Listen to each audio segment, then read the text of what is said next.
This is a town outside of Beijing called Sanhe City. I guess they just really wanted to celebrate St. Paddy's Day. For some reason, nobody knows why, power tripping or just political corruption, the city officials mandated that all the signs in the storefront had to be painted colors other than red, blue, and black because apparently those colors are not right. So many stores ended up painting their store signs green.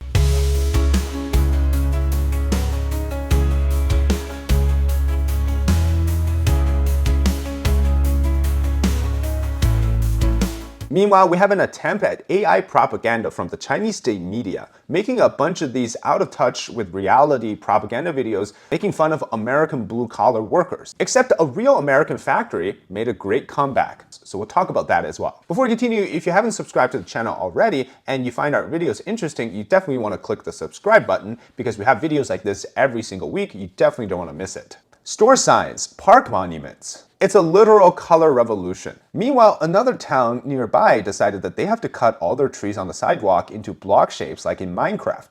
Talk about a promotion for the movie. Just kidding, it's not.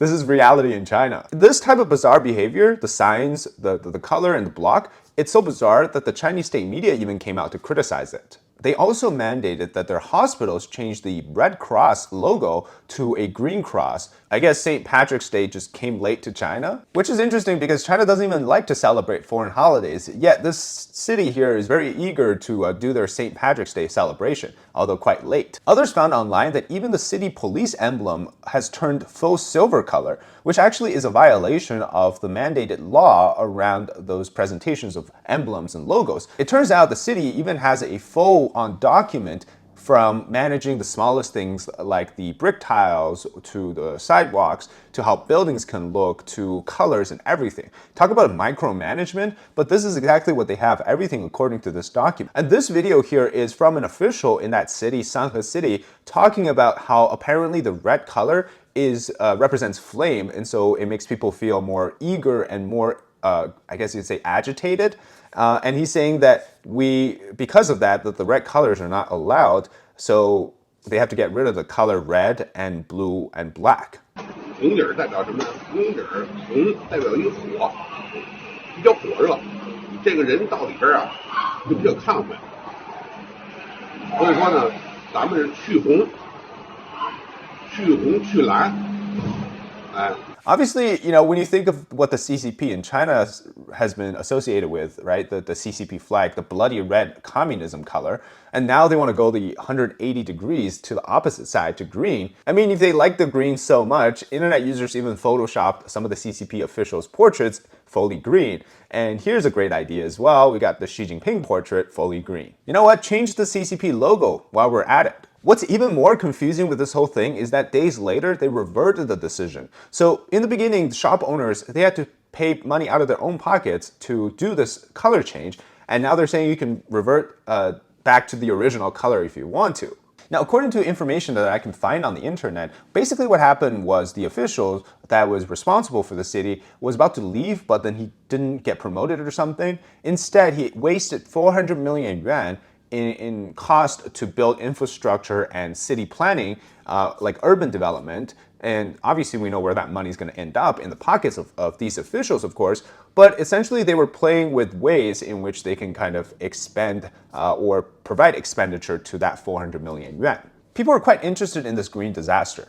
Because it's insulting. It's insulting to people's intelligence. It's insulting to the ideas of urban development and aesthetics. It's also insulting because people in China have known this for a while. During the political movements, for example, in the Mao Zedong time, in the 60s and 70s, they even mandated things like haircuts, clothing, the way you speak, what you can eat, what to believe in. Everything can be controlled. So in the environment like in China, where you have things where you can even mandate a uniform greenness just because you want to, it just shows off the system in which that it really controls people in every single aspect. And of course, today that hasn't changed. Now, this type of situation, the bizarreness as it is not unique to just one city. It's actually quite interesting that I was able to find a few things around the whole country. But before we talk about that, here's a sponsor segment from Gen X American Ginseng Extract. If you're like me, who spent hours in front of the computer reading, studying, writing, or even playing video games, expect that brain fog and fatigue to lift and energy to kick in fast with Gen X's American Ginseng Extract. This is the Gen X's American Ginseng Extract.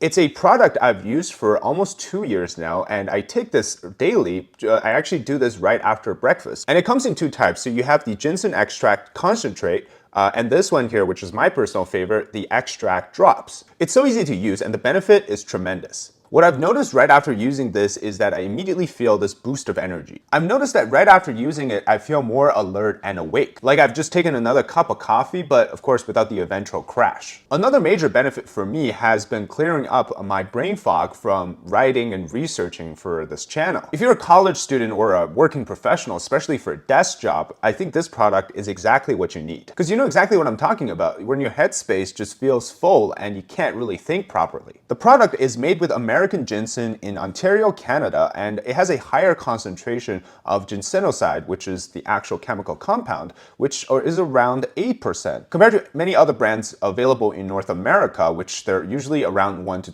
2%. And Gen X's American Ginseng Extract has a high absorption rate of 95%. And since using it long term, what I've noticed is an improvement in my sleep, and it was very apparent because I had stopped using it for a week because I ran out, and I noticed a immediate drop in my sleep quality and post-sleep recovery. And if you're wrestling with high blood sugar or type 2 diabetes, or have trouble sleeping in general, catching colds, Gen X's American Red Ginseng Extract is definitely the product for you. So check out the link in the description and comment, use code DAVID for a 15% off and a free gift at checkout. And you can find free shipping to many places around the world. So similar things have happened in the recent years, actually. This one, a city official wanted to paint walls white for about 21 villages. The woman, this official, she spent about 2.49 million yuan to paint the walls in 21 villages in order to pass inspection. She has since been investigated and she's getting punished for this because it's literally political corruption. Yeah, I don't know. The money to be made here seems so easy in China. And in the city of Shanhe, it's apparently not the first time things like this have happened. A man on April 11th posted a video saying that his merchant stall was wrapped around with iron meshes or these iron wires by people who he had no idea who they were. Even after the court ruled in his favor, those blockades are still in place. So at present, he can't really go into his store and things are getting molded, the food items, and they've been up for about 1,600 days, actually, and it hasn't been operating, that food stall. And this, of course, results in a large amount of profit loss. But nobody seems to do anything about it. And it's really funny, but it's a reality is that China is just a bizarre country. So to boost tourism, a city in Shanxi province mandated that all the stores have to have their lights on 24/7, and if you don't, well, they would just break into your stores to turn on the lights for you. And in 2023, people started releasing bottles of water into lakes and rivers in an attempt to return them to the wild. Like, you know how you would return a pet back to the forest or a fish back into the ocean, that type of thing. But they were dumping like bottles of water back into the ocean and rivers and lakes just because, well, you can treat it like you're giving the water back to Mother Nature. And there's other weird stuff, like there's an elephant poop themed restaurant in China and people seems to enjoy that. Or in this case, this veteran who went to Beijing to petition for his troubles because he left the military and he needed relocations and veteran affairs problems that need to be solved. Instead of solving his problems, what they did was send in 5 to 6 guys who work shifts to rotate, watching him closely. And to prevent him from going back to Beijing to petition more, they even give him sort of a royal protection service where there's a limousine for him to wherever he needs to go. They'll drive him around just so they can keep him on watch 24/7. But you know, the problem is, why don't you just solve his issues instead of spending more manpower and more resources and time to try to prevent him from going to the place to get his issues solved, right? Isn't that more problematic, or isn't that more work for you guys? There's also some classic ones like fake steel rebar, like in this video. Tofu dreg building. That's not the first time. In these videos, the building is new, but the balconies just collapsed. 碎区的楼，从楼顶的顶层到1层这边的阳台，全都掉下来了。 How about a booth where you can tell the CCP your deepest confessions and your darkest secrets? Well, in this one, you can talk to the party directly, like a confession stall at the church, but with the CCP. Yeah, definitely nobody's recording you, right? It's a strange country, and I don't think a color change is solving that. But it's reflected in these disconnected from reality attempts at propaganda. So recently, because of the tariff war, China has released a bunch of AI videos basically making fun of Americans. They make them really fat in the videos. They even put Trump, Elon Musk, and JD Vance in one of them. The idea here is that, oh yeah, Americans could never find a proper, blue-collar job in the factory, and manufacturing is never going back to America. That type of thing, right?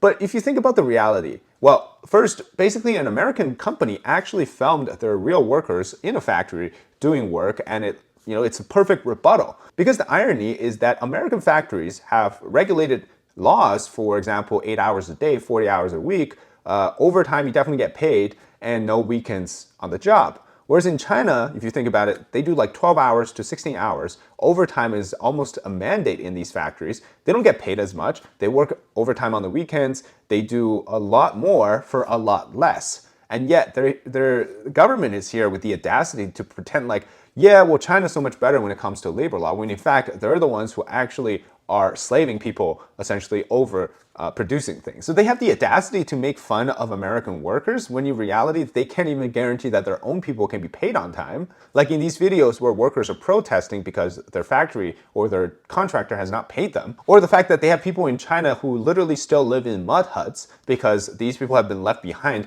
Yeah, half of the country got rich, the other half didn't, and they've been just left behind to rot for themselves. So some of them, like this video here, this man, he sells vegetables on the street and he barely makes a few yuan a day, which is like 10 cents or 20 cents in the US dollars equivalent. And this man says he's never eaten meat. China, of course, claims that they eradicated extreme poverty. I guess all you have to do is shift the definition of extreme poverty and then nobody's poor anymore. And you know what they say, check yourself before you wreck yourself. All right, thank you so much for watching this episode. Hope you enjoyed it. Leave a like, comment below your thoughts on this particular topic, and subscribe to the channel if you haven't already. Also, check out the link in the description for X's American Ginseng Extract. Until next time, bye-bye.